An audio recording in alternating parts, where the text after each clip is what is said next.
Arizona State University's Global Institute of Sustainability and a generous investment by Julie Ann Wrigley. Wrigley Lecture Series. World-renowned thinkers and problem solvers engage the community in dialogues to address sustainability challenges.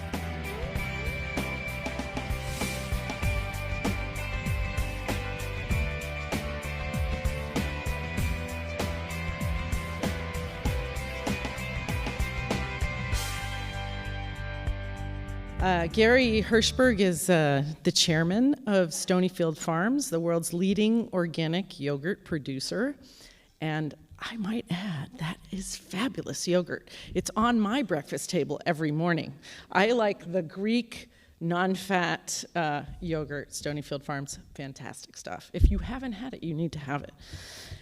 So that's a little advertisement for you.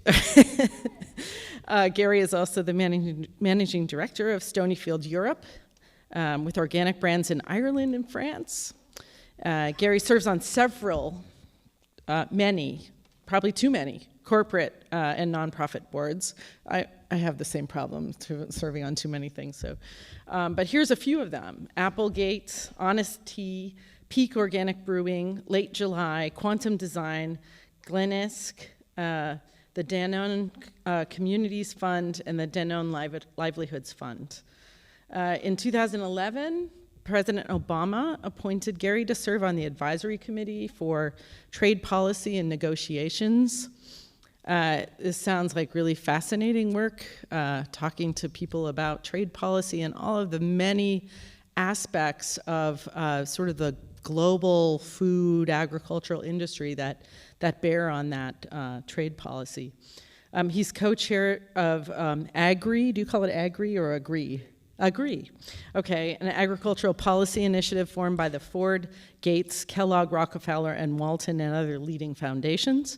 He's chairman and founding partner of Just Label It, We Have the Right to Know, the national campaign to label genetically engineered foods, and is co-author of Label It Now, What You Need to Know About Genetically Engineered Foods. He's the author of Stirring It Up, How to Make Money and Save the World. It's fantastic. Gary's received 12 honorary doctorates and numerous awards for corporate and environmental leadership, including a 2012 Lifetime Achievement Award by the U.S. Environmental Protection Agency. So as you can see, we are really, really lucky to have Gary join us here to tell us about his experiences. But before I turn over the podium to Gary, I want to just add a little bit of personal introduction. I met Gary when we were college students at Hampshire College in Massachusetts. I was a budding scientist, and so was Gary, but he even then had more of an entrepreneurial sort of approach to science than I did. And I remember that he got involved while he was a student and then later became the director of an institute called the New Alchemy Institute that was in Woods Hole, Massachusetts. Gary actually, in working with New Alchemy, I think I heard a story tonight that was pretty amazing to me. The yogurt, the initial selling of the yogurt, was intended to raise money for a school that they were actually doing associated with New Alchemy, which is pretty fantastic because look at what it has grown into. It's pretty amazing. The other thing about Gary and my association as students at Hampshire College is that we played on the Ultimate Frisbee team. This is one of the very first Ultimate Frisbee teams in the world because the game of Ultimate Frisbee, how many people here know what Ultimate Frisbee is? Excellent. Okay, so the game of Ultimate Frisbee was actually developed or designed by a bunch of students at a prep school that then fanned out mostly over New England and New York into college and started teams. And Hampshire was one of those places where a team was started. So we were on one of the very first Ultimate Frisbee teams. And so I think it's fitting, and I was going to do this after his talk, but I think I'll do it now, for us to present to Gary a gift, which is a Frisbee from the ASU Ultimate Team. And this comes compliments of the ASU Ultimate team. Very grateful to them, in particular Dylan George Sills, who is the president of the Ultimate team, who donated this for us to give it to Gary. And so this is going to be a memento. Actually, he still plays. I don't anymore, and my knees don't work anymore, but Gary still plays. And so I would like to welcome Gary to the podium, present him with this gift, and thank him very much for joining us tonight.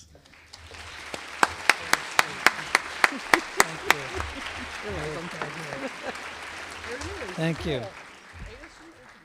I love it. So I've gotten a Frisbee and an advertisement out of that introduction. I'm ahead of the game. I'll just take your questions and then leave. Thank you, Nancy. That was very sweet. I should tell you, I'm older than her, but so I actually played in the first ever intercollegiate ultimate Frisbee game. For those who know the sport, it was a lot of fun. Mother's Day, 1973. I have the honor of speaking about sustainability issues in a lot of forums, a lot of corporate forums and a lot of public forums. And I have to tell you, my favorite philosopher is Lily Tomlin. She has a great line. She says, no matter how cynical I get, it's hard to keep up. And that's often how I feel when I hear discussions about sustainability. There's an awful lot of lip service given to the topic, and I'm going to try to delve deep. But I want to say that I had a thoroughly exciting day here at ASU. The Global Institute is nothing short of phenomenal in terms of the depth of commitment and the integrity of the science and the research and the education work that I've seen today. It's really been amazing, and I'm grateful to Nancy for getting me here, and I'm only sorry it took this long, but I will certainly be back.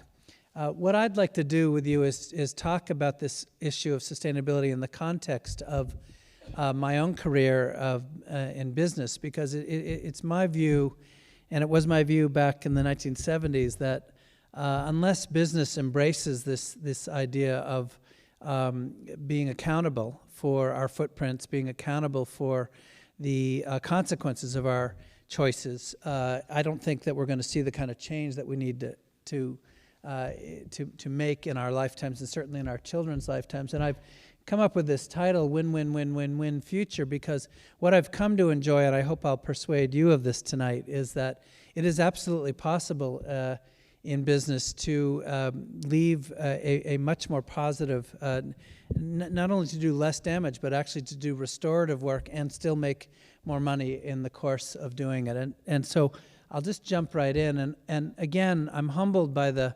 expertise I shared my day with, and so I know that much of what I'll share in my introduction here is pretty well known and understood around here.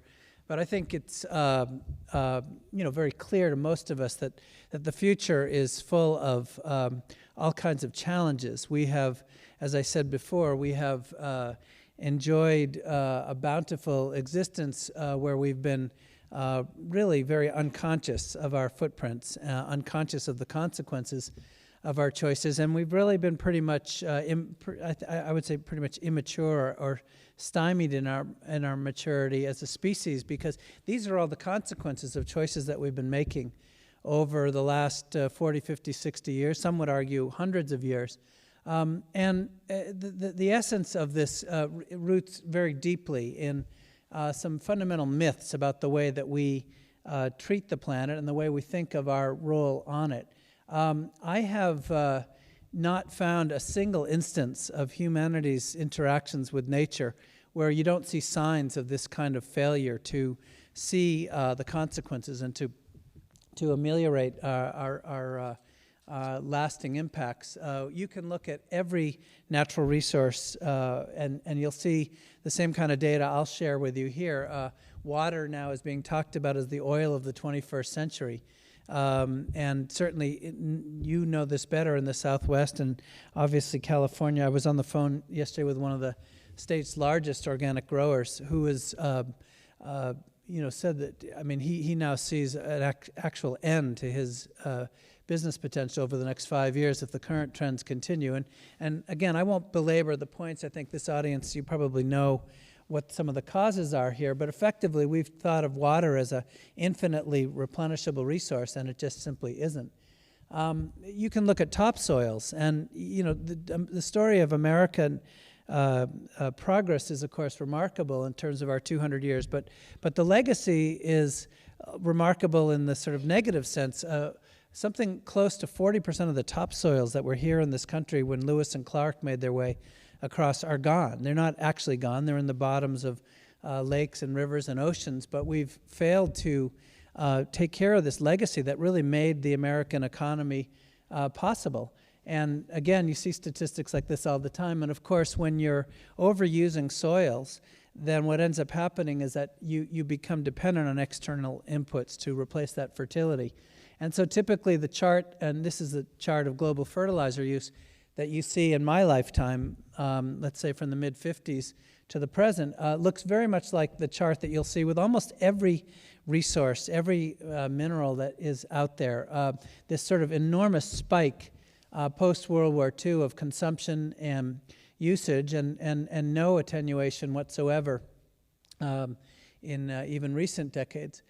The consequences show up in all kinds of ways. There's resource depletion, there's obviously pollution, there's the runoff of excess nitrogen from our bounty in the Midwest here through the tributaries out to the Gulf of Mexico. The zone that you're looking at here, I just realized I last showed this slide in Canada, so I was using Lake Ontario as a reference. This is a dead zone that some of you may know about.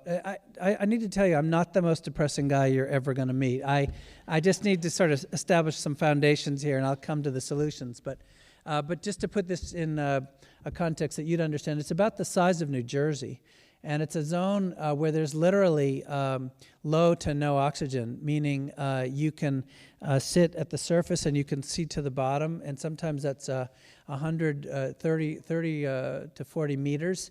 It's a zone where there's no living things. There's no, not even plankton and algae. And this is a direct result of not just the fact that we've overused chemical fertilizers to replace the natural fertility that was there, but we've also failed to prevent topsoil erosion, which means that the nutrients that we've been dumping in our Midwest have also been flowing off. And these hypoxic zones, as they're known, are now quite common. There's some 300 around the world. The San Francisco Bay is hypoxic. Chesapeake Bay is hypoxic.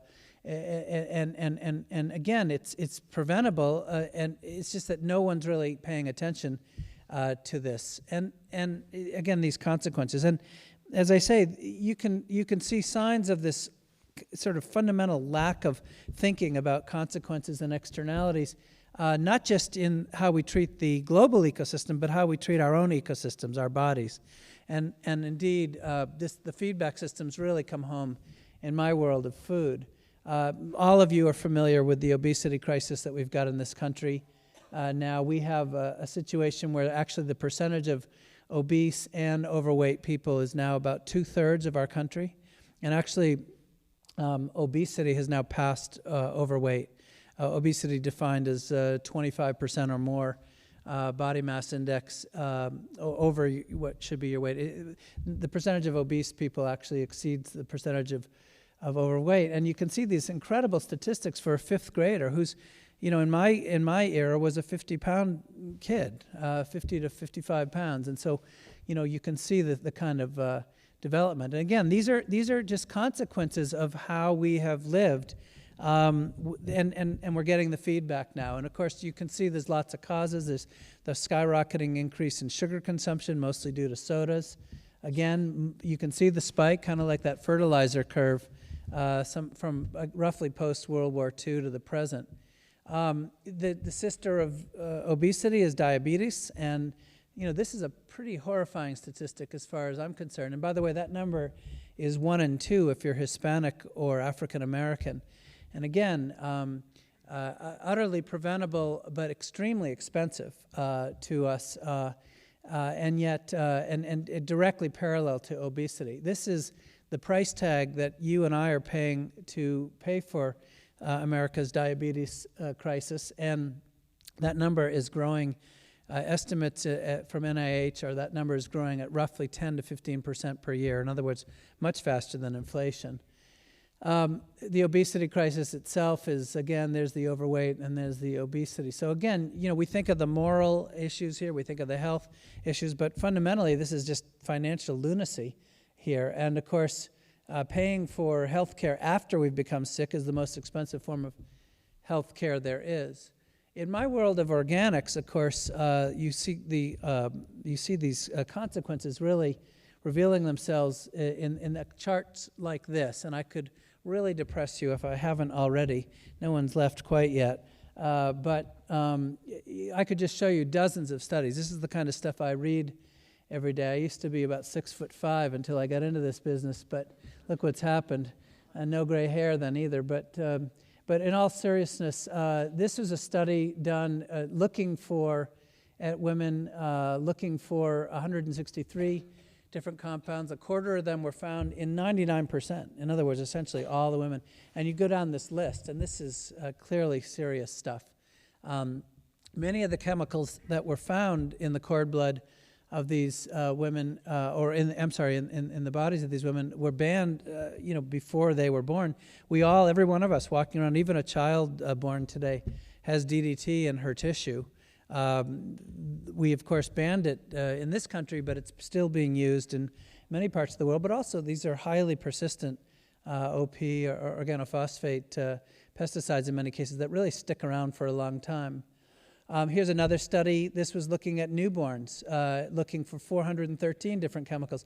Again, 287 found. Half of them are known carcinogens. And again, we're not saying, the scientists aren't saying that this means that kids are going to get cancer or that these are at carcinogenic levels, but part of the problem of our failure to understand consequences and our whole failure of thinking systemically is we have no idea what the cumulative impacts are. We have no idea what the synergistic impacts are. We have no idea what the safe thresholds are for children at the maximum time of cell development. And so, again, we have these, sort of fundamental blind spots. And this has started to come home. The Bush-appointed panel, Ronald Reagan convened something called the President's Cancer Panel in 1982. The very first panel came out and reported to the president on the state of cancer in this country. And these are among the most prestigious leading oncologists in the country. And at the time when Ronald Reagan was convened the first panel, the predictions were that roughly 20%, it was actually just under 20%, 19+% of Americans would be diagnosed with some form of cancer in our lifetimes. When Barack Obama took office, he inherited the Bush panel, who reported in his first 2 months in office that number has now jumped to 40% of Americans. So in one generation, we've actually doubled the percent. And they were very blunt. These are oncologists, not ecologists, but they were very direct and very clear that this was the primary causality here was inadvertent exposure to toxins in our everyday life, not just in our food. Of course, we have fire retardants and sanitizers and so on and so forth, body care products, but primarily food. And the report was very pointed in asking the president to use the power of his bully pulpit to really actively reduce the percentage of toxins in the American in American society. The very same week that the President's Cancer Panel report came out came this report in the Journal of Pediatrics. And I rather guess that most people here now know a child who's been diagnosed with ADHD. But in my childhood, I can tell you there were no diagnoses of ADHD. But what we're seeing now is some correlative behaviors where now it's quite clear. We've seen now brain development studies. We've seen quite an eye-opening array of linkages now to pesticide exposures. And it's no wonder if you start down this road of understanding this stuff, why we're seeing these results. Because, for example, if you had a non-organic banana this morning, you should probably close your eyes for a second, but because this is what is used in the production of non-organic bananas. You can actually titrate for many, if not all, of these compounds and find them.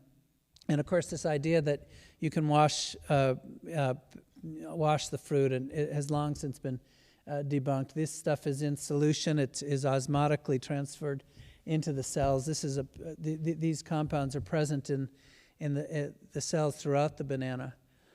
Just to go a little bit further down this depressing road, and I promise I'll come back out of this shortly, peel you out of your seats, I guess.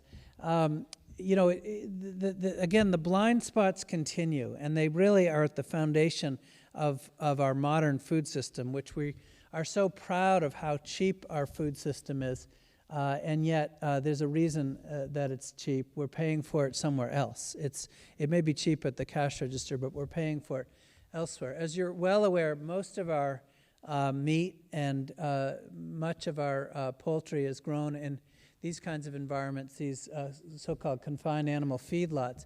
And leaving aside the fact that there's nothing natural going on there, these animals are often in manure up to their knees. They're eating only corn. These are not not carnivores, they're herbivores. These are animals that do need plants, but we've learned that we can pump them up pretty fast with corn. But one of the consequences that we've never really paid much attention to is the absolute decline in omega-3s. And some of you may be up on this. This is Daddy Gary telling you right now you need to be eating your omega-3s. What we now know about there's a omega-6 to 3 ratio that we need to keep in balance, and we should be at a balance of around 1.5 or 2 to 1. We need a certain amount of omega-6s in balance, but again, should be a rough proportion of 1 or 2 to 1. But yet we're walking around now, most of us, at somewhere between 18 to 25 to 1. In other words, what's happening is, and you can see evidence here, the animals in the feedlot, the omega-3s, which are anti-inflammatory, and we now know cancer is an inflammatory disease.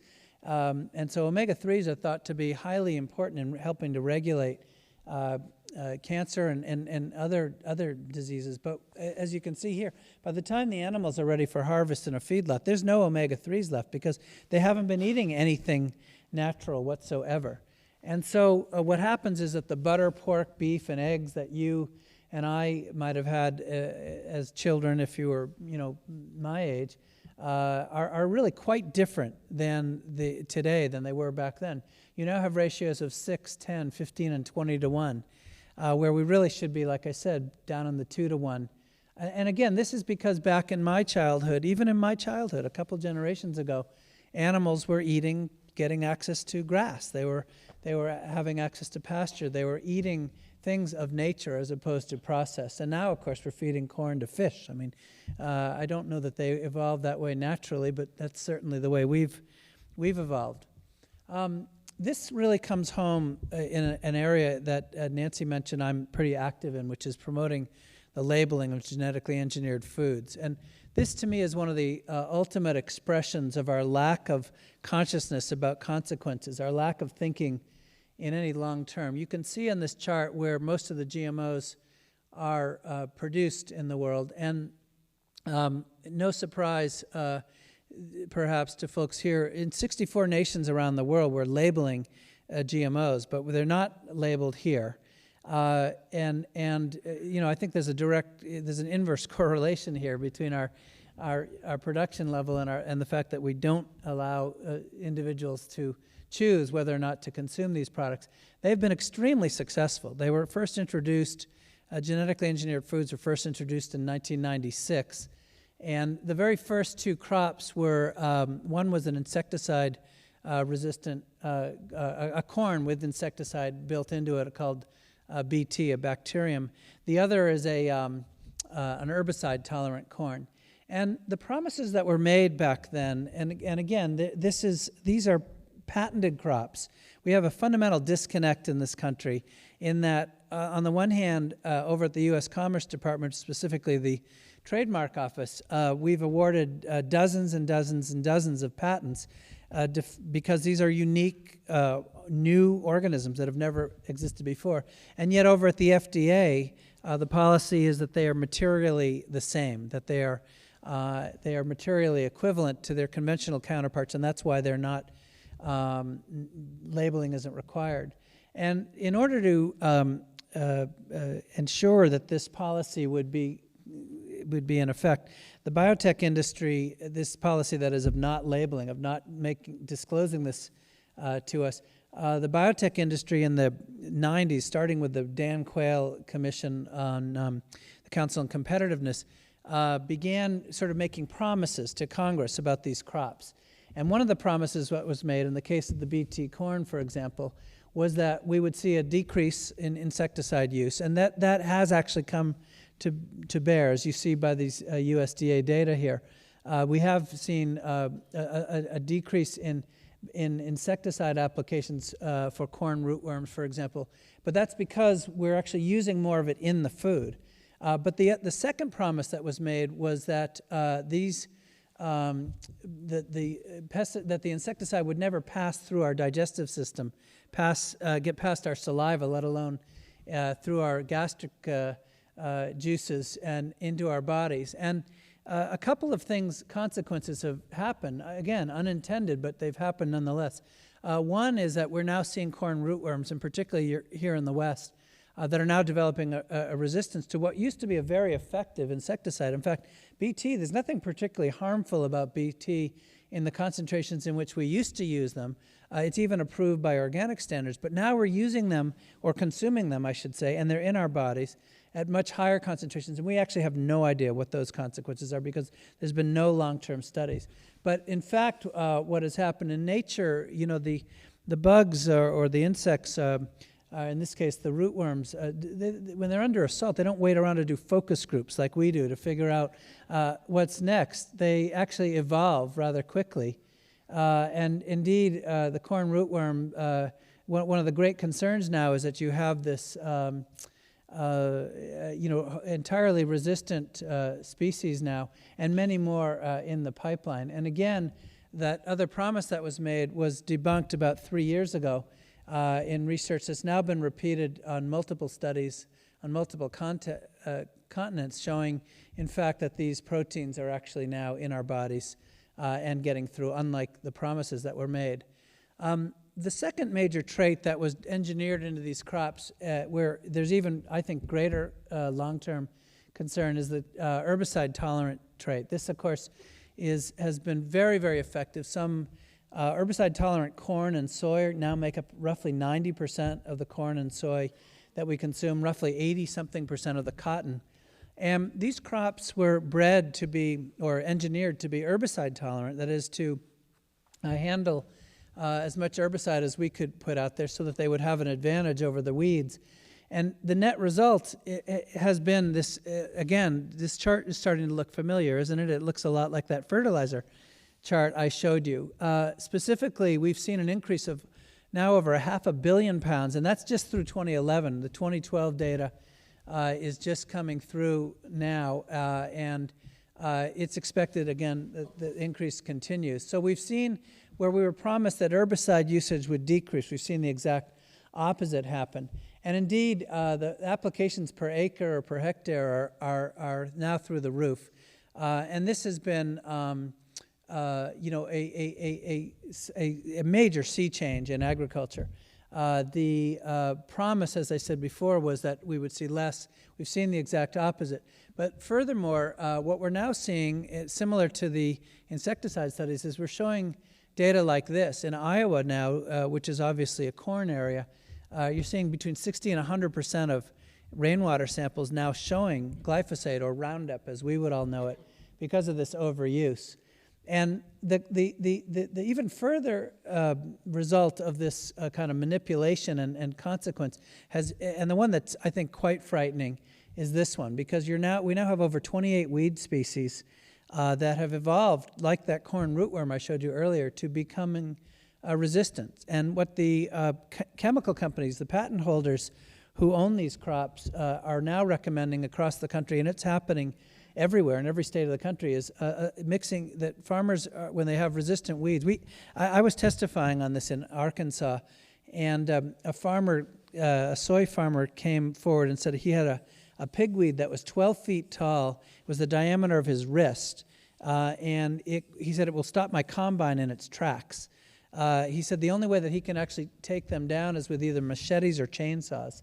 But what has happened is the patent holders have come up with a better solution for him. They've said mix in a 10% solution of 2,4-D, which again, for anybody of my vintage or older, you'll know what 2,4-D is. It's 50% of the compound known as Agent Orange, and there's been severe health consequences. And we're now using 2,4-D in most of the agricultural states in this country. There's some 60+ million acres that are now infested with these resistant weeds. And sure enough, we're now starting to see some 2,4-D resistance as well. In fact, Dow is now about to get approved a 2,4-D resistant corn so that we can use more 2,4-D. So now, have I depressed you enough? I think I've probably done my job. I should mention, it goes without saying, the feedback loops.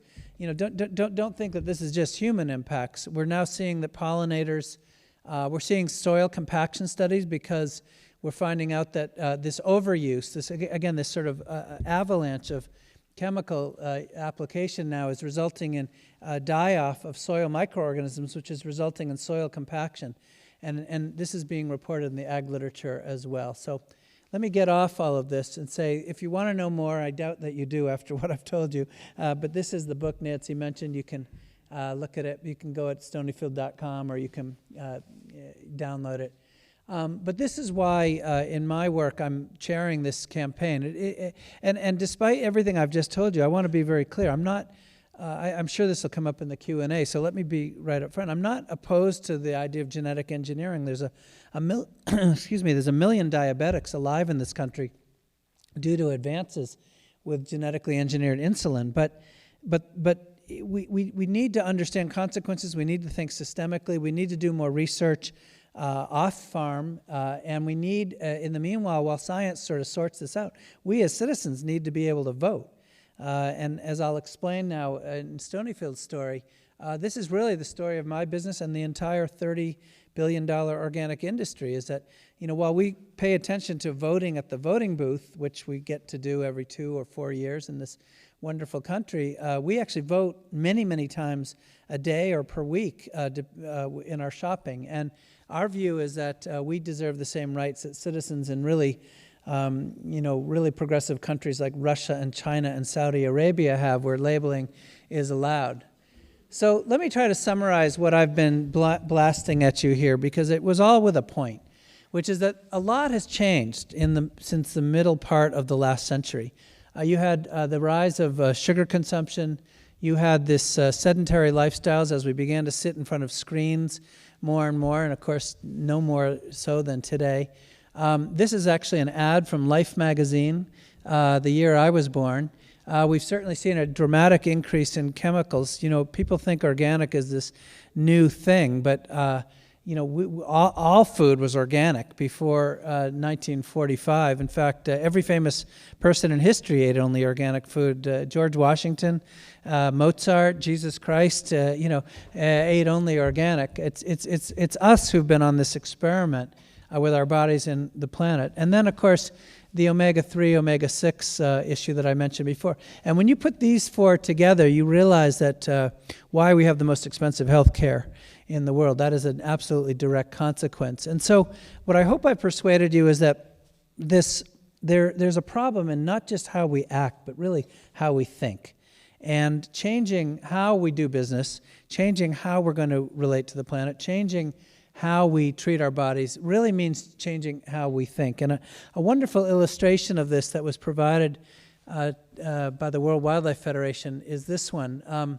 If I asked you how much water was in this cup of latte that you might have had this morning, you would, of course, being sophisticated coffee drinkers like my friend here, you would say, well, it depends. Was it a tall or a grande or what have you for the number of ounces? But, we could agree that maybe it's somewhere between 12 and 16 ounces or, let's call it a pint or a liter of water. But actually, when you do the math, you find out that the water footprint of a cup of coffee, one single cup, is far more dramatic than we think. It's roughly 208 quarts of water. There's, of course, the water that goes into the growing of the coffee, the water that goes into the cows, that goes into washing the dairies, the water that goes into the sugar production. But then there's all the industrial needs over here on the left that also use water. And we don't think in these terms. We think reasonably the water that's in the cup is about how much water went in. And really, this business about thinking is that we need to understand that there's a footprint. We're starting to get into the vernacular now to talk about our carbon footprint. But we have a water footprint. We have a toxins footprint. We have all kinds of footprints. And until we understand the ramifications that for everything we buy and we own, there's a far larger footprint in our supply chain. We don't have a chance of reversing many of these trends. And so I sort of summarize all of this by saying that, to my mind, these are modern-day myths, as I mentioned in the intro, that have really governed our modern existence. These are not things that we would say consciously. I think people might be embarrassed to even say this, that the earth is a subsidiary of our economies, but it is actually how we behave. We behave as if the earth is ours for the taking and ours for the dumping. It's sort of this God or naturally given right to dominate, to take advantage of her. And of course, the exact opposite is true. This is precisely the reciprocal of reality. The reality is all human economies have been made possible by a bountiful earth. And if we take care of her, there's no reason to believe that we can't have bounty for a long, long time. But this fundamental myth prevents us from getting there. A second and related myth is that we have this belief that the earth is infinitely resilient and productive to meet whatever we need. And as you've seen from the data here, and as you well know here at ASU, there's all kinds of evidence that this is not so. That resilience is absolutely in jeopardy, and productivity is actually in decline. And these are really subsets of, to me, the most fundamental myth of all, and that is this idea of externalities. And if you slept through Economics 101 like I did, then let me just remind you, externalities are the direct consequences of our behaviors. They're things that actually happen as a result of choices we make. But because, in economic terms, because we don't measure them, I'm not, as a business person, held accountable for my carbon footprint or my water footprint or my toxics footprint. Because of that, they're not on my profit and loss statement or my balance sheet. In economic terms, they don't actually exist. I mean, it is fair to say they are thoroughly invisible. And the problem is that nobody is really accountable. If you're not measuring, we're not accountable. And so this central myth, this idea that, yes, there are consequences, but we're not even counting them, is really, I think, the challenge. And so back in 1983, with our farm and our really intelligent cows who were thinking thoughts like this in New Hampshire, this is actually Stonyfield Farm, where, yes, it is quite a bit colder than it is today. In New Hampshire, we often say we have 11 months of sledding and 11 months of winter and 1 month of bad sledding. It's a pretty different environment than here. But we were asking the question back then: is it possible to create a win-win-win system of commerce? As Nancy was explaining, we actually started the yogurt company to fund our farming. We had an organic farming school where people would come up on weekends to learn about all kinds of organic methodologies and so forth. But really, it was to fund the school. But as she said, things have really sort of taken off since then.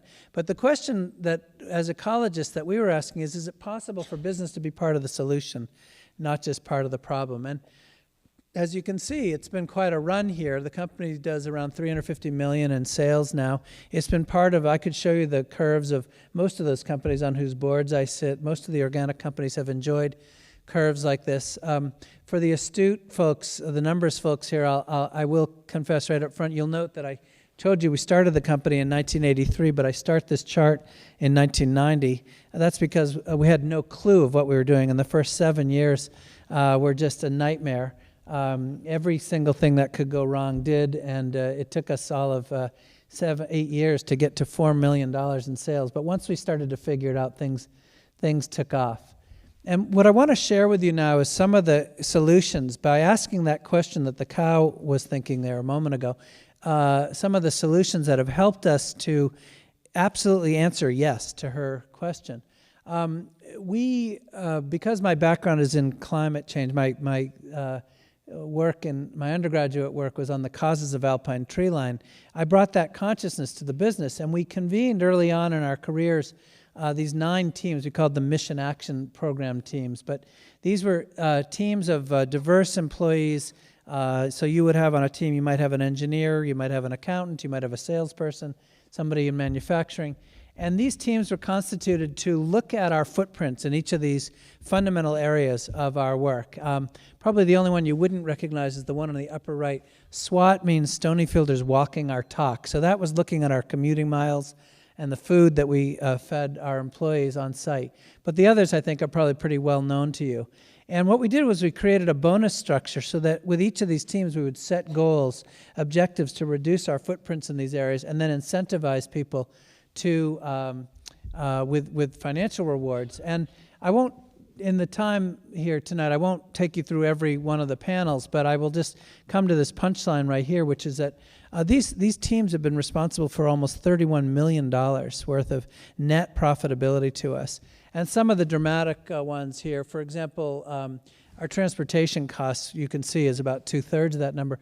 That was not that complicated. We stopped shipping to the west by truck, and we started shipping by train. And by train, we get a 1/16th carbon footprint and a 1/20th cost per pound of shipment. And so, we have enjoyed benefits of that sort, but others as well, by packaging efficiencies and reductions in our energy use and reducing waste. Again, sort of basic 101 stuff that you do to start the process of achieving efficiency. The punchline is clear. It's been highly profitable. It's far more than paid for its savings. The costs, and of course, this has really been my venture capital. This has been my growth capital to develop our new Greek yogurts and other kinds of things. And I'll just give you a couple of graphic examples of how this has happened. One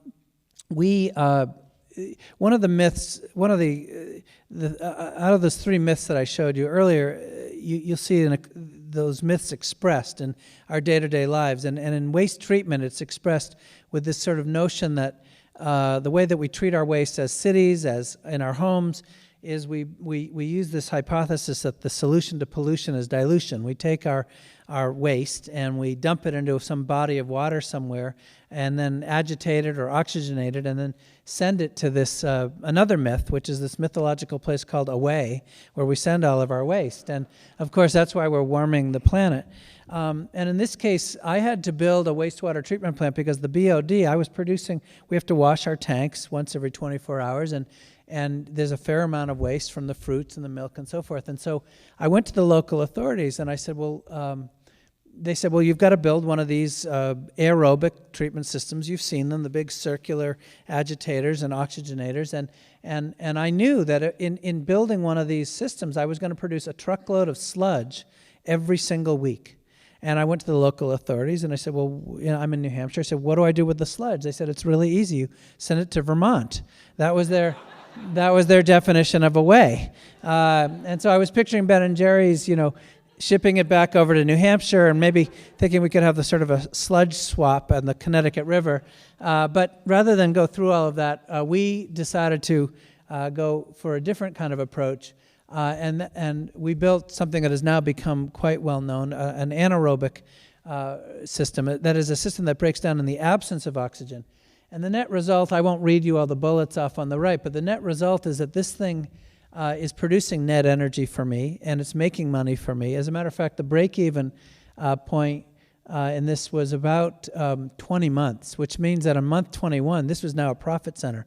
So I took a cost center, and by the way, a truckload of sludge every week, I don't care where you send it, it's a cost to you. So I took something that was going to be a cost and turned it into a source of profit. Of course now, and by the way, we produce electricity and heat from this same unit. Interestingly, just for you in Arizona, in New Hampshire, we actually have to heat some of the heat that we are producing. We have to use to keep this up because the bacteria are only functional at 70 degrees Fahrenheit. Here, of course, you have an entirely different situation. To me, this is a no-brainer. I mean, every city in the country should be doing this. It's extremely profitable. You get and the one truckload of sludge or so that we do get about every 18 months or 20 months or so, instead of once a week, is an excellent source of fertilizer and certainly totally compostable.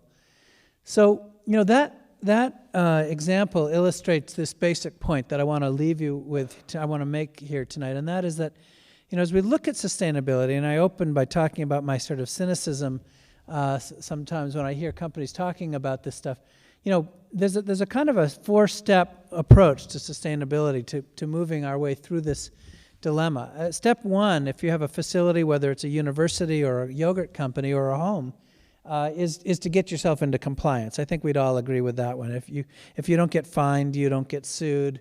If you're in compliance, that's a good place to start. Step 2 is really where we focus on the facility itself. So a theater like this, we would focus on our heat. We would focus on the wastewater that leaves the facility. In my case, obviously, I've talked to you thus far about our facility management. And this is a very important step just to sort of reduce, plug the leaks, stop the outflow. But really, it's just warming up on this process, because really, until you look at your supply chain, you're actually nowhere. I can tell you that the supply chain that you saw in the dollars that I showed you a moment ago, getting my facility into compliance and trapping the waste heat that goes out the back of the building and so forth, it's important, and it has some consequences, but nowhere near the consequences of dealing with my supply chain. In my case, my fruit, my milk, my sugar, my cocoa, and so forth. And you will find, whether you look at your home, your business, a place like this, that the supply chain, so in this case, the carpeting, the seats, the electronics, that's actually where the much larger footprint is. Remember that water example I gave you before. We have, and when you start down the supply chain, you just find there's all kinds of fruit to be harvested. That's all great, because that's all about reduction. But frankly, when it comes to climate change, when it comes to water, when it comes to toxins, we're not going to be able to slow or reduce our way out of these problems. We're past that now. We've got to get to a more restorative place, and that's where step 4 comes in. To me, truly sustainable systems means restorative, means cradle to cradle, means no waste, means waste as food, just as happens in nature, where there is, of course, no waste. We're the only species who thinks it's okay to, have our waste go off to that place called away and dump it and toxify. Now, my point about cynicism is that, there are many, many, many companies who are focused on steps 2 and 3, and I don't mean to demean them at all. They're critical steps. You've got to plug the leaks. There's no point in putting solar heating on in my part of the world until you've insulated first and kept the heat that you're producing in. And so this is sort of, basic physics. But honestly, until we get up here into step 4, I don't think that we can begin to address the stuff that I depressed you with in the first few slides. So while up till now I've shared with you kind of steps 2 and 3 at Stonyfield, let me take you into some examples of step 4. Here is one that I'm very excited about. If you buy any of these products, and I hope that you do, my tuition bills hope that you do, then you'll be happy to know that actually you're no longer consuming plastic through these. These products are now completely made from plant material. Now, to be fair, right now it's made from corn. It's something called polylactic acid. And we do GMO offsets, which I'd be happy to talk about if you'd like. So I ensure that I'm not supporting the whole GMO pipeline. But in fact, PLA, polylactic acid, can be produced from agricultural waste, can be produced from methane, from the methane that's coming out of our wastewater treatment plants, and we're moving towards that. What's fascinating about this is that when we first switched over to the PLA, we were the first yogurt company in the world to do this. We discovered that the resin was even stronger than normal plastic. As a matter of fact, it was dulling the knives used to cut these cups into 6s and 4s, these packs into 6s and 4s. So it's quite durable stuff. This is what you see on the bottom, and now more and more yogurt companies are adopting this, and the main reason they're adopting this is because consumers are saying, yeah, this is a good thing. This is the kind of thing I want to support. So this has been one great example of starting to move towards a more biological polymer. I've always said, that's exciting and it's progress, but I've always said that success will be when you finish eating the yogurt, you'll eat the cup. And I'm pleased to tell you that 1 month from next Tuesday, we will introduce our first ever product in an edible package. It's a technology which you're reading about here called Wiki Pearls. These pearls are literally they can be the size, think of a grape. That's kind of what they look like. You can have it from grape size, but you can have it all the way up to grapefruit size. In fact, there's nothing that would restrict size.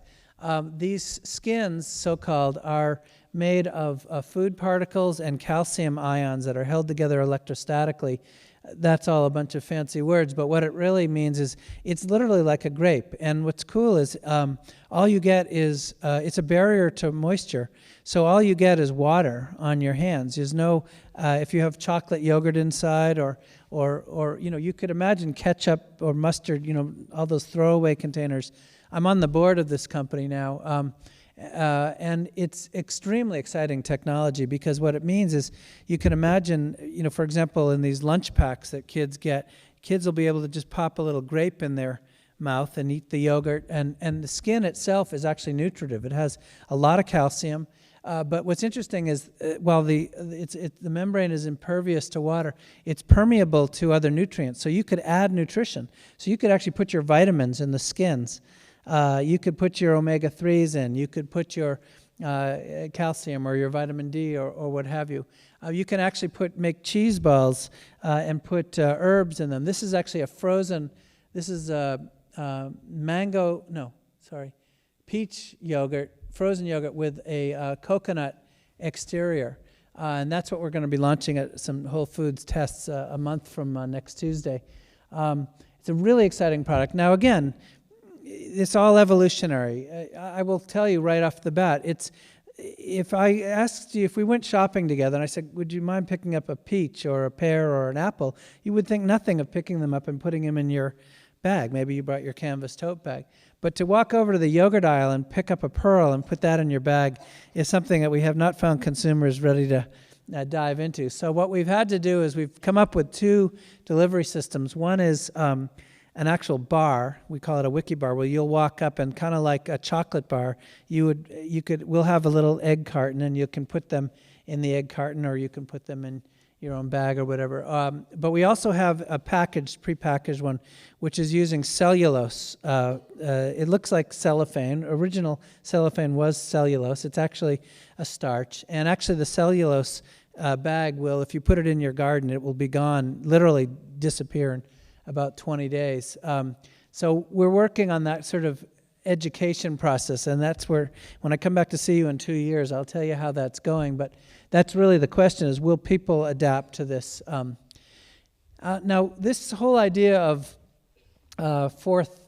stage 4 sustainability really expresses itself with organics. To me, there's a lot of lip service given to natural, and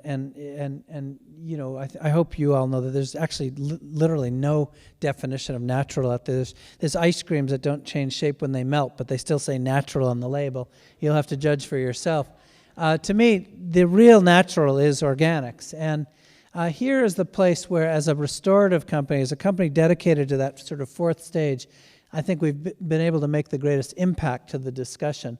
Again, I won't read you the bullets, but this is just the results of milk purchases for 1 year. I could show you the same data for our fruit purchases and so forth. It's extraordinary, the footprint that results from a true organic production. And while most of us think of organic as being the absence of antibiotics or the absence of hormones or the absence of pesticides or herbicides, in fact, you've got all these other impacts. It's ultimately carbon sequestration. It's really preventative health care. It's so many things. But what I'm also here to tell you is it's profitable.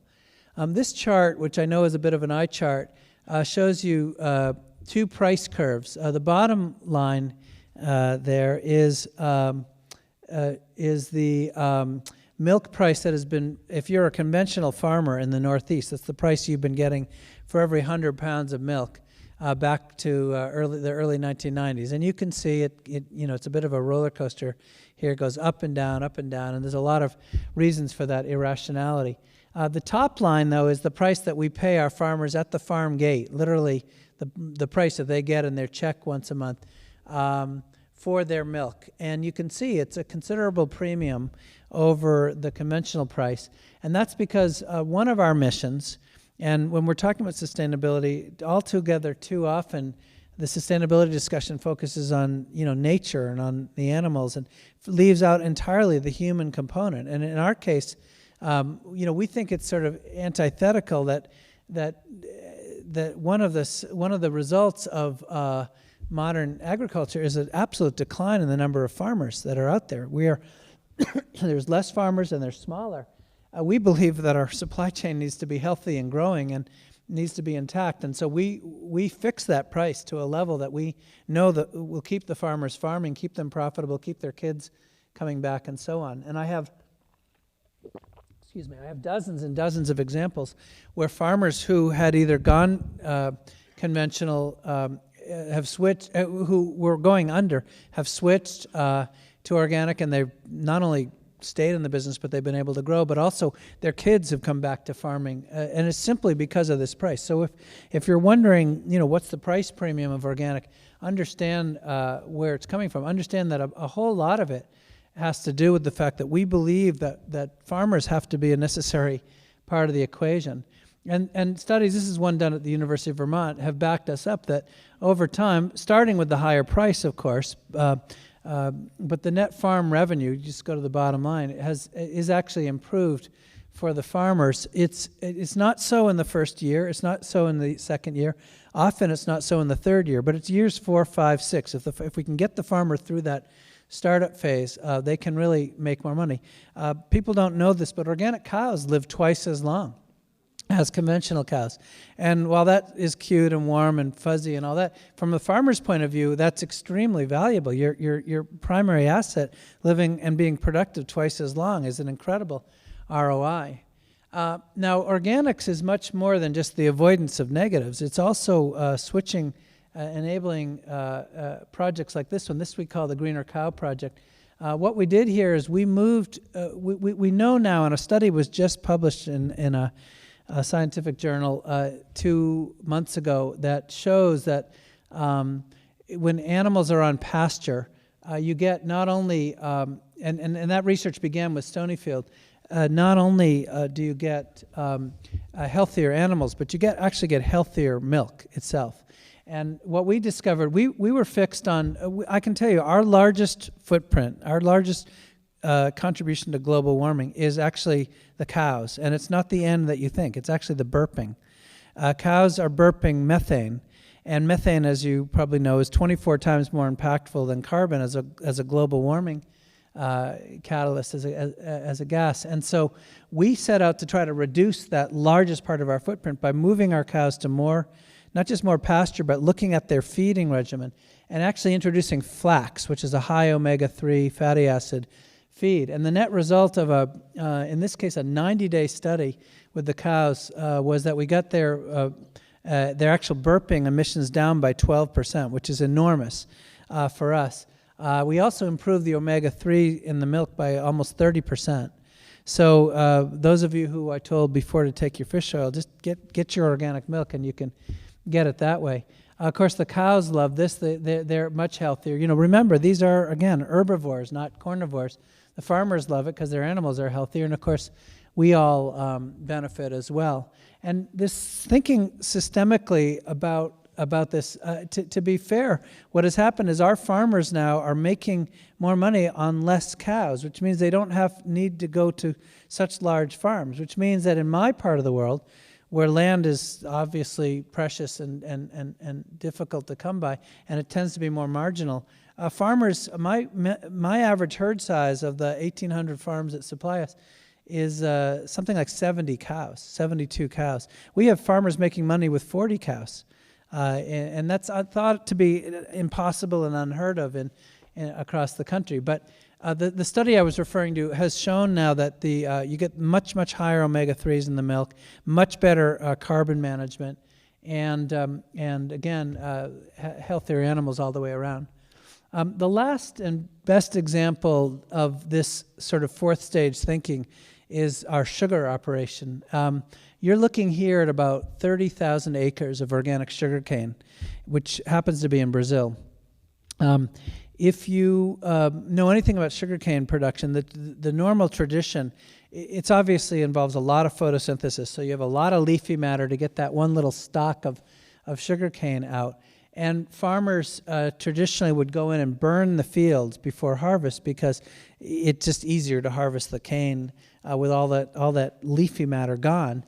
And of course, the net result of that is a huge carbon release. And if you've ever flown over, and I have, these areas, I've flown over in Florida and in Brazil and seen the burning, it's just an incredible rush of carbon into the atmosphere. But if you stop and think about it again in the ways that I've been talking tonight, it's just systemically bankrupt. Any nutrients that were built up in the topsoil underneath, any topsoil whatsoever, is also oxidized, is also burnt, when you do that. So that means that next year you've got to go back and replace that fertility that you built up naturally with something chemical and synthesized. And so our colleagues in Brazil in 1997 said, this is crazy. Actually, to be fair, the fourth or fifth generation grower in this family went off and got trained in ecology, and he came back to the farm and said, Dad, this is nuts that we're sending our nutrients to that place called away. Let's stop burning. And so they began green harvesting, and in the course of doing that, now they're up over, actually it's close to 50,000 acres now. And I'll just show you what that has entailed. What they've done is they've employed, they harvest, they crush up or shred the leafy matter, and they've had all these net other impacts as well by focusing on eliminating their waste streams. They've introduced biological pest control programs. They literally are incubating and growing parasitic wasps and ladybugs and all kinds of natural fauna.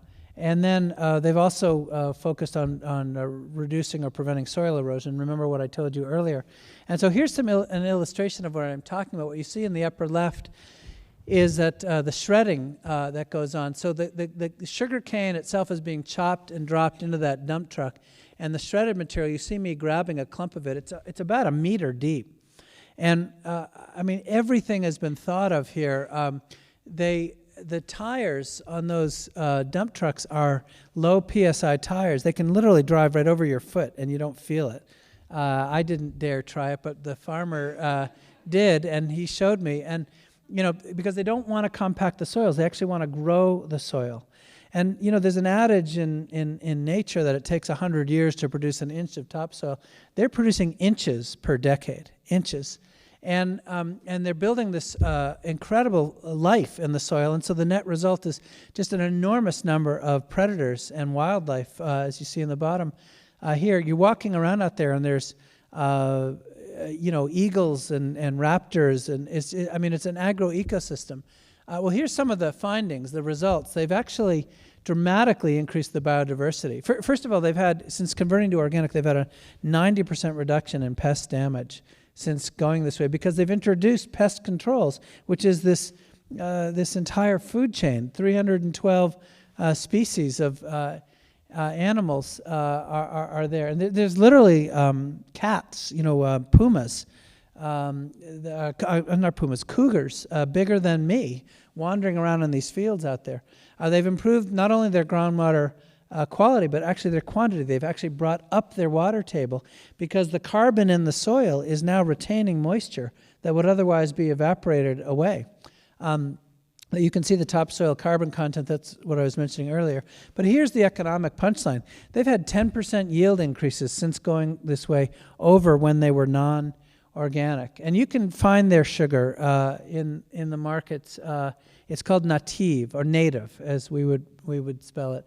If you see their stuff, you should definitely support them. But this is 100% of our sugar. This is the other punchline, is when we first began buying their sugar, it was 100% more expensive than conventional sugar.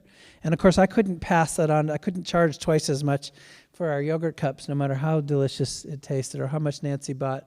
I still had to, I had to subsidize that cost. But now we've had a 50% premium decrease. There's to the point where our organic sugar right now, at this very moment, right now, it's at exactly parity with conventional. But last year, it actually was less than conventional. And the reason for that is there was a bad drought year in Brazil, and there was higher productivity and output from the organic farms than from the non-organics, because the moisture, the limited amount of rainfall was actually being retained for agricultural productivity. And so, it oscillates up and down, but the point is it's at scale. It's a classic, perfect example that at scale, organic really can pay. And speaking of organic, as people say, well, gee, is organic really proven? Well, I really believe future generations are going to say, it's the chemicals that were not proven. I think future generations are going to look back at it and say, what were you people doing? You were dumping toxins into your air, water, and soil and onto your food. There's study after study after study. This is John Reginald's research at Washington State University, showing nutritional improvements. I already mentioned the PLOS One study on omega-3s in milk.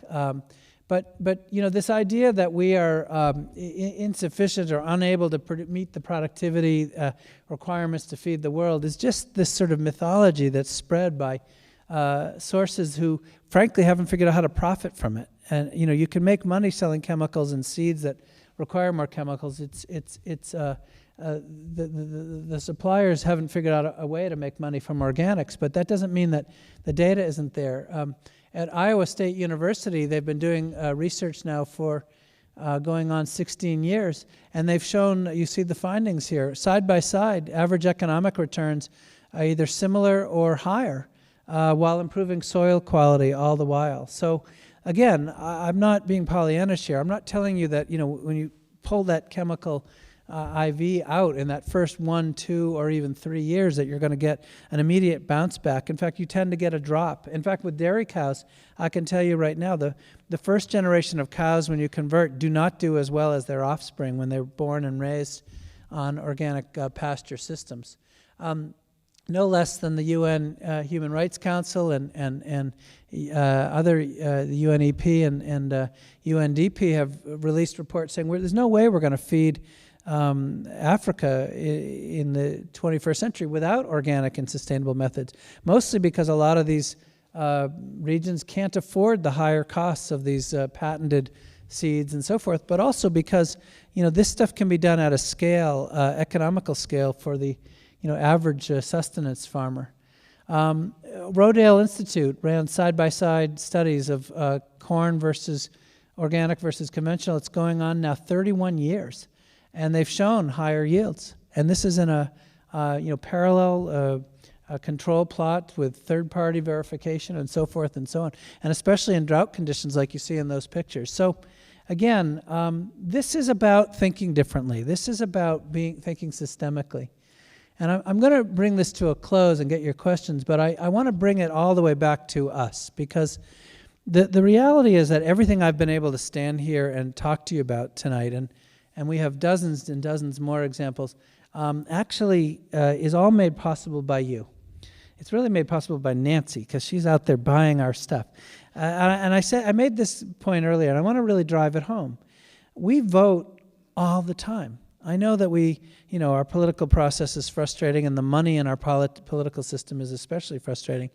But the reality is we're buying all the time. Every single time, we're voting all the time. Every time we buy something, we're voting. And believe me, in my 31 years in business, if I've learned nothing else, it's that corporate America spends billions, not millions, billions to tally your votes. If you want organic or not, if you want GMO-free or not, if you want antibiotic-free or not, believe me, commerce is there to deliver what you need. And you see this expressed in policy. The Farm Bill will hopefully get voted in tomorrow, and we are so broken in our political process. Here's what the federal nutrition recommendations are in terms of what we're supposed to be eating now, the latest food pyramid. And you can see we're supposed to be eating a whole lot less sugar and meats. But here is the subsidy system, the federal subsidy system that at least up until the present, it is precisely the inverse of what we're supposed to be doing. Fortunately, this Farm Bill is actually a break from the past. We are going to get a reduction in subsidies. It's going to be transitional. You're going to see them show up in the form of crop insurance assistance and so forth. But we are starting to move away from direct payments. But the reality is that we need to get our federal government focused on the future, not just on patching the present. And we need to get our tax dollars working, to be spending money on the most expensive form of healthcare there is, which is after we're sick, how we're going to be treated. When the cheapest form of healthcare is not getting sick, right? That's thinking systemically. We have got to really rework our ways of thinking. And so this gets into campaign finance reform, which is the next lecture, and I'll spare you that tonight. But my real point is that, we really have much more power than we think. And Stonyfield and my $30 billion organic segment exists because a handful of consumers, and admittedly it's a handful, it's 4% of U.S. food, but a handful of consumers have said, you know what, it's more important to me to eat right than to suffer a little bit higher cost. We do this hand-wringing in this country about inflation, and to be fair, we have a huge portion of our populace who cannot afford more expensive food, and I understand that. And there's 1,000 reasons to eat organic food. There's only one reason not to, and it's a good one. It's more expensive. But you don't have to buy everything organic. Buy one thing. Those votes, if everybody in this audience and everybody in America tomorrow went out and bought one organic item, we would be revolutionizing the world. And believe me, the retailers pay attention. And those votes count. And those votes ultimately move us towards subsidizing the right kinds of stuff and not the wrong kinds of stuff. Look at vegetables and fruits. It's just extraordinary. No subsidies whatsoever, and yet, this is what we're supposed to be eating. I want to wrap up by talking about one other quick dimension of what we do. Because it's one thing to bring this sort of ecological way of thinking to the business and to thinking differently and thinking systemically. But honestly, all the analytics and all the science and all the research gets you halfway down. But you've got to be able to communicate this stuff.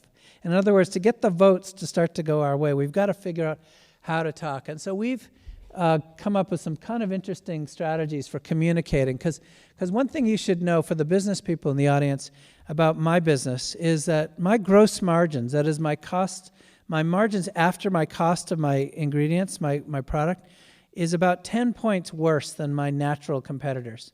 So in other words, I'm way down here. I have much less money to work with than they do.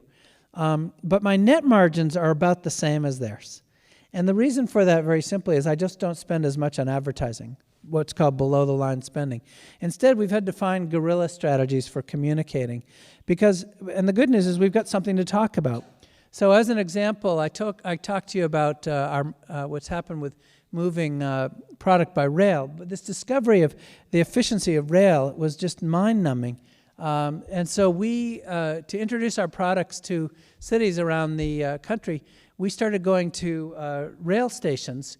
Here we are in Seattle and Chicago, and people would come get off the trains, and we would hand them a cup of yogurt and a spoon and a coupon and thank them for their commute, thank them for riding the train. Because again, when you take the train to work, you avoid the production of 45 pounds of particulate per capita per year, into the atmosphere. And these poor bewildered commuters would get off the trains, and they'd be handed a yogurt, and the Today Show came down and filmed the crazy yogurt people doing this. But this has really worked for us. It helped make the connection. We even went to Texas, where, as you know, they don't really believe in passenger trains.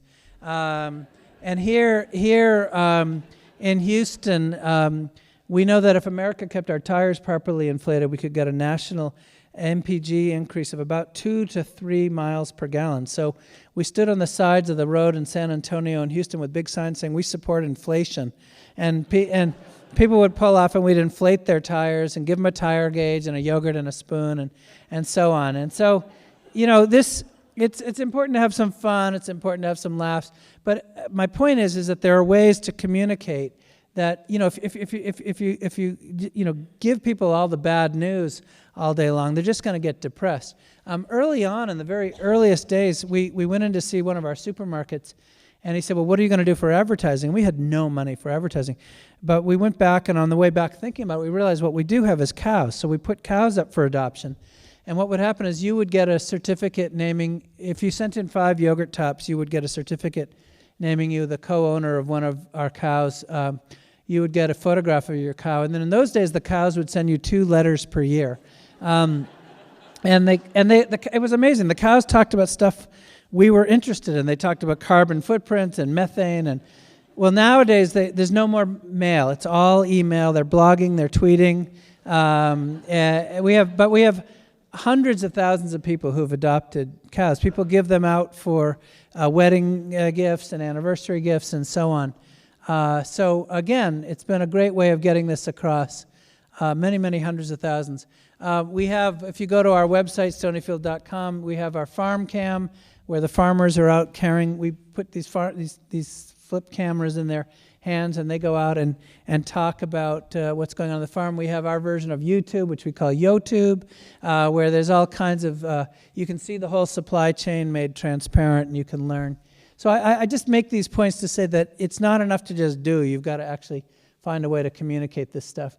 One of the classic examples, and I'll wrap up with this, is, of course, we use our lids, the yogurt tops for all kinds of messaging. And this has been really effective for us in communicating our point of difference. But I have to tell you that there was I had one backfire in my 28 years of doing this, and that's the lid, the second, here, this lid right here.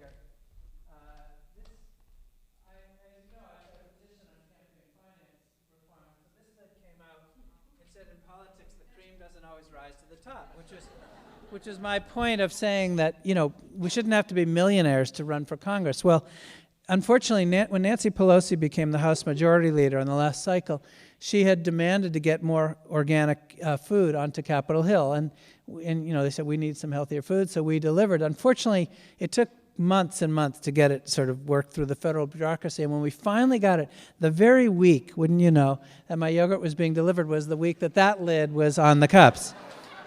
So this is the return receipt that came back. They rejected all the product. I loved that the letter said my yogurt was too political for Capitol Hill. I thought that was just great.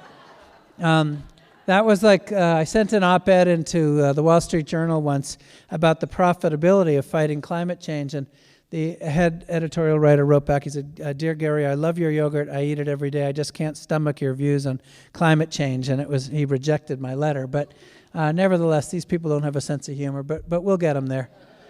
Let me close by sort of summarizing all of this. And this is a slide from a woman named Hunter Lovins. If you think back to the history of human evolution, particularly in recent centuries, you realize that we seem to advance through these technological waves. The first big wave was obviously the Industrial Revolution, and then harnessing iron and water power and so on led to all kinds of opportunities. And then the second wave, which enabled us to move out here and so forth with steam power and the railroad and so on and so forth. And you can see, we obviously the nanotechnology wave, which is certainly still here. I would suggest to you that the next wave is really right there. That's what I call the fourth stage. And the students who I met today, who were so impressive to me, because you guys you're really teaching this next wave, and you're really doing it. I mean, these are terms that people would have looked at me with their eyes crossed 10 years ago, but the students here today were talking about biomimicry and so forth. Notions of cradle to cradle that are really going to be the fundamental ways that we think, not just because they're cool and neat and they're ecologically and morally correct, but really because they're more profitable.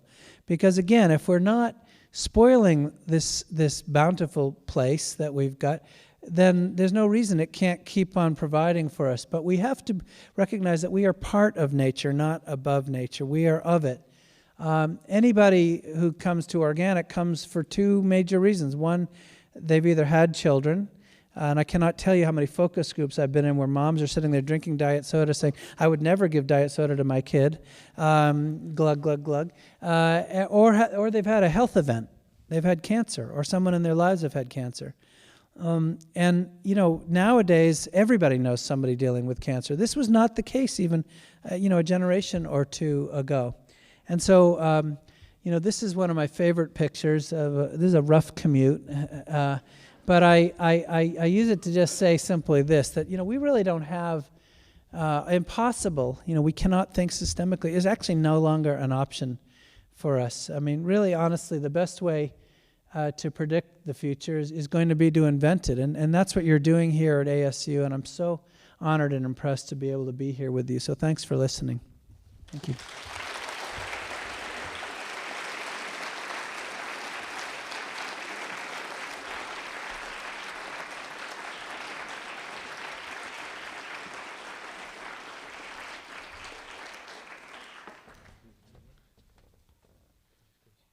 Okay, we have some time for some questions here for Gary. We have 2 microphone setups, one on this aisle over here and one on the other side. If you have questions for Gary, just come on down, get in line, and I'll call on you. I would just simply ask that you do ask him a question instead of giving a speech. That would be appreciated, I think, by everybody. Any questions? We have some people coming over here right now.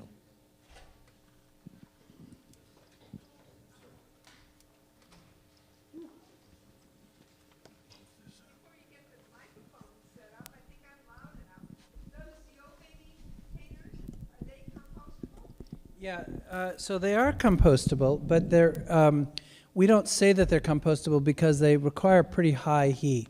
So they would be industrially compostable, but and if you run a really good compost bin, they will go in your system. But you know, we're not. You know, the real focus here is not necessarily that. It's really source reduction. That's what we're interested in. We were the primary driver here was to use less upfront materials. The next generation that we have, which will be, I think, from the methane I mentioned, the PLA, that should be able to be broken down in your backyard, but we're probably 2 years away. Yes, sir. Glad to hear your talk. Thank you. I noticed on a couple of slides it said Stony, in other words, you have Stonyfield Inc. Incorporated. I assume you're not a publicly traded company. No, no. Do you serve on any boards of publicly traded companies? And could you describe what that must be like as you sit there and they have to make decisions to take care of shareholders? Yeah, it's a great question. Yeah, there are 2 fundamental disconnects here, and this is one. When you're in a public environment, I have and do sit on boards of public companies, and you should know that Stonyfield is now part of Danone, which is a large public company. Danone is the owner of Danone and Evian, among others. And I sold the company to Danone because I had 297 shareholders. Remember those first 8 years of red ink? I accrued a lot of individual shareholders during that time, and I ultimately had to get them an exit. Danone was willing to do a very interesting deal with me. I did this sale in 2001. They bought ultimately 80% of the company in 2 phases and then left me, but still left me with majority control, which was sort of almost anti-capitalistic. But they recognized that we had a different model, that our gross margins were way below theirs, yet we were making the same net profit margins. And so, you know, they became fascinated by that. And as Nancy mentioned in the introduction, I've actually launched some other companies now under them in Europe. So the disconnect that you're referring to, and it's really valid, is that in a public environment, you're really judged by short-term returns. You're judged by those quarterlies, and you know, harshly. I mean, you can have, you know, enormous swings of net worth change with just minute changes in stock price. And obviously, what is behind your question, and I concur with you, is, you know, many of these things don't reveal themselves instantly. You don't get that instant ROI. It takes time. And the higher cost of goods is really tough for these public companies. But if you look at, for example, Annie's, are you all familiar with Annie's, the pasta company? Anybody who's got a little kid knows Annie's mac and cheese. I was on their board. Annie's went public a year ago, and their stock has been one of the, you know, Wall Street success stories with a much higher cost of goods. Horizon Organic has had this, White Wave it's now called, has had the same thing. White Wave just bought Earthbound Farms, you may have seen. There's a long list of very successful public companies, not the least of which is Whole Foods, of course, UNFI, the major distributor, who, despite the fact that you don't necessarily, you have a few strikes against you as a public company, because of the higher cost of goods. Nevertheless, where they've made it up is what I told you, is with consumer loyalty. In general, you'll see these companies spend much less on marketing than their non-organic counterparts. So that's one of the disconnects. The second one that I mentioned is more complex, and it relates to the supply chain, and that is this idea that I just touched on, which is, I mentioned the study that is now coming out. We're having a big public release of it. You'll see it in the news in 2 weeks, and that's the study on pasture, that the animals are healthier, the milk is healthier, and so on and so forth. And this has been all third-party verified and peer-reviewed and published and so forth. There's nothing in that study that necessarily lends itself to profitability. There's nothing there to sell. It's hard to sell pasture. In fact, what's known as the savory method of intense grazing on a plot of land where the animals really bring the stock right down to the ground level and intensively fertilize, and then move on, not to return to that site for another 2 weeks, or in some cases 2 months. There's not a technology there that you can sell and profit by, and therefore no one's going to go public on that strategy. And that's at the same time, it's certainly more profitable for the farmers themselves. And so, as a species and as a society, I think we've got to really think about the reward systems and think about our measures, our metrics. This whole idea of measuring externalities is I don't think anybody would disagree with me, but it has no place in the public marketplace. You're telling companies you're going to burden them with measuring their footprints. It's adding an extra burden. But I again come back to my point.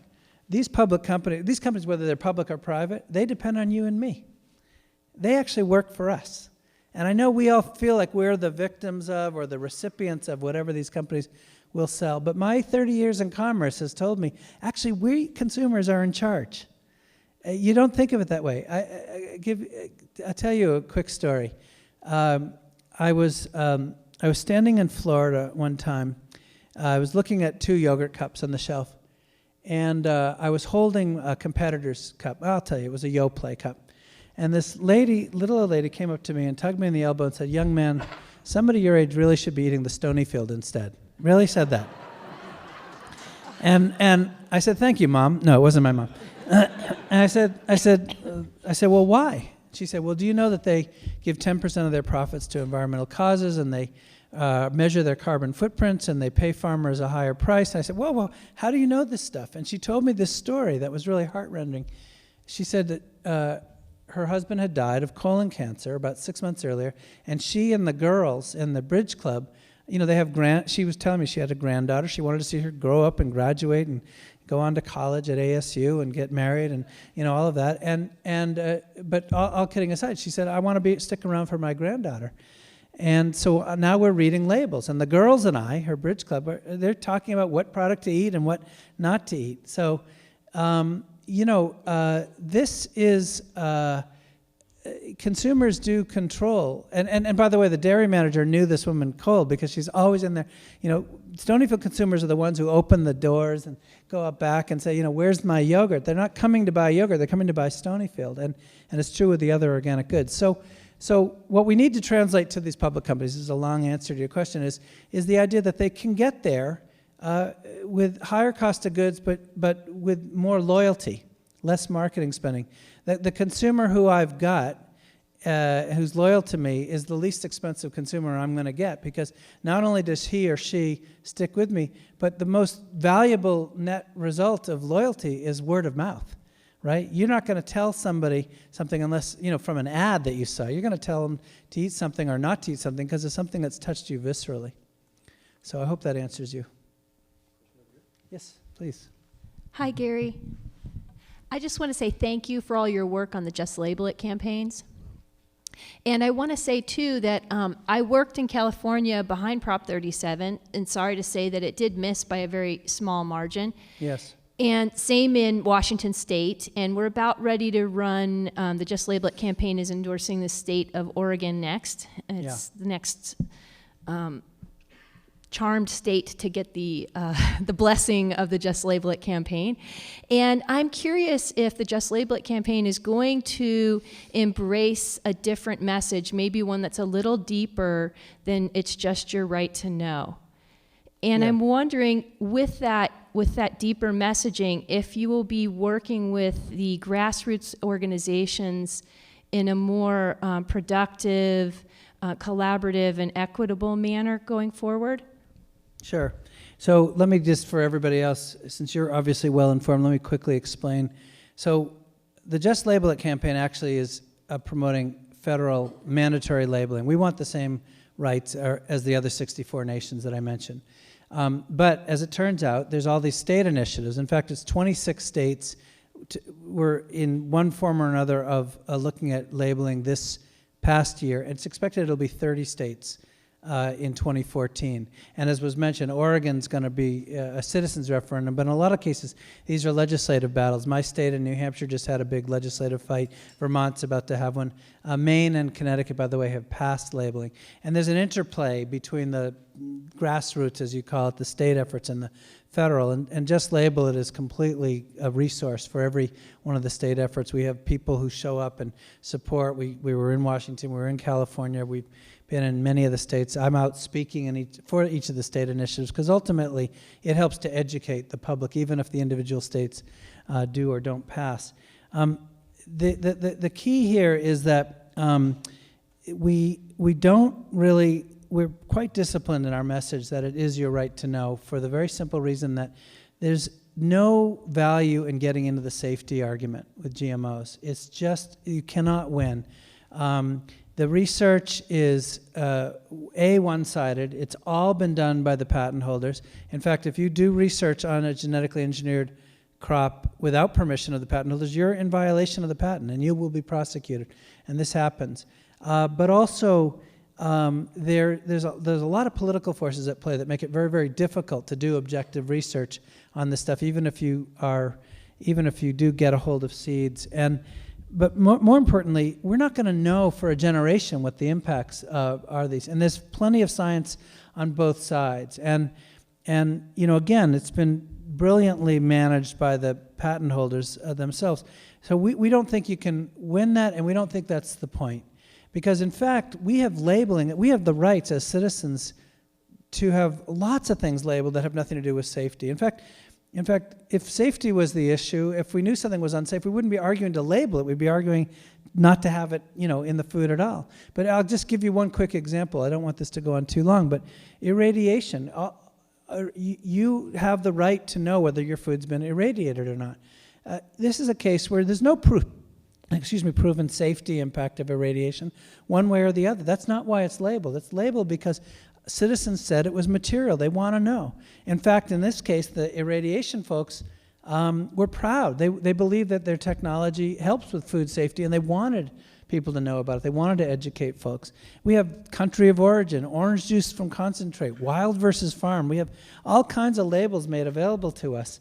But in this case, there's just been a very concerted effort to stop it. So we do believe it's as simple as your right to know. We believe that you have the right to choose, and we also believe that it's hard for the other side to argue with that. So we're from a federal point of view, that's what we're sticking with. And keep in mind, at the federal point, we're up against huge lobbies, so we've got to really have it be bulletproof to be able to make our case in those wonderful bureaucracies there. So hope that answered you. Okay. We have a reception outside you're all invited to. I wanted to also remind you about the table we have outside here for the Sustainability Solutions Festival. I want to thank Nancy for bringing Gary here, and please join me in thanking Gary again for his presentation. Thank you.